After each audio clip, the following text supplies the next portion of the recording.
ऐतिहासिक विजयानंतर नरेंद्र मोदी वाराणसीमध्ये दाखल, संध्याकाळी करणार गंगा आरती, तर सकाळी दिल्लीतही मोदींचं झालं जंगी स्वागत। दिल्ली एअरपोर्ट ते भाजप मुख्यालयापर्यंत शानदार मिरवणूक।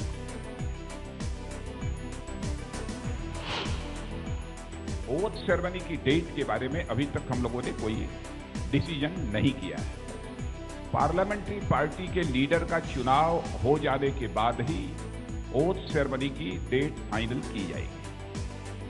भाजपच्या संसदीय दलाची 20 मे रोजी होणार बैठक, पण शपथविधीची तारीख निश्चित नाही। भाजप अध्यक्ष राजनाथ सिंह यांची माहिती। अपेक्षित समर्थन हमें नहीं मिला,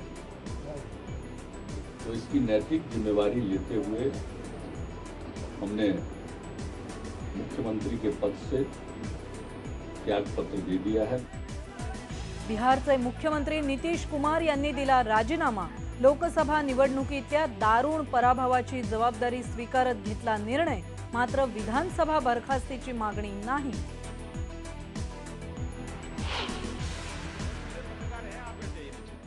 ठीक है। राष्ट्रपतींना भेटून पंतप्रधान मनमोहन सिंग यांनी दिला पदाचा राजीनामा। देशाला दिला शेवटचा संदेश, पण मोदींचं नाव मात्र टाळलं।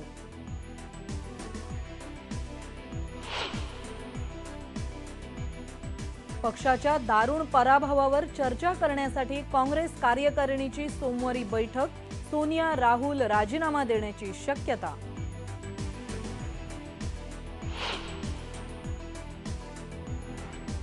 आमची त्यांना विनंती आहे की नैतिकतेची चाड ठेवून त्यांनी तातडीनं निवडणुकांना सामोरं जावं। राज्य सरकारनं राजीनामा द्यावा। आघाडीचा धुव्वा उडवल्यानंतर देवेंद्र फडणवीस यांनी केली मागणी।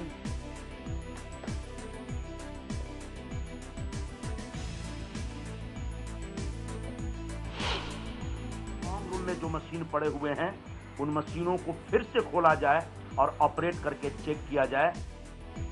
काही ठिकाणी ईव्हीएम मशीन मध्ये घोळ झाला, मशीन पुन्हा तपासा, संजय निरुपम यांची मागणी।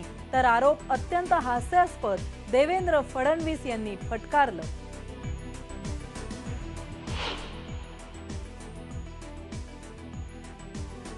आणि लोकसभा निवडणुकीतील घवघवीत यशानंतर राज ठाकरेंनी पाठवलाय उद्धव ठाकरेंना शुभेच्छांचा बुके। मातोश्रीवर पाठवलाय पुष्पगुच्छ।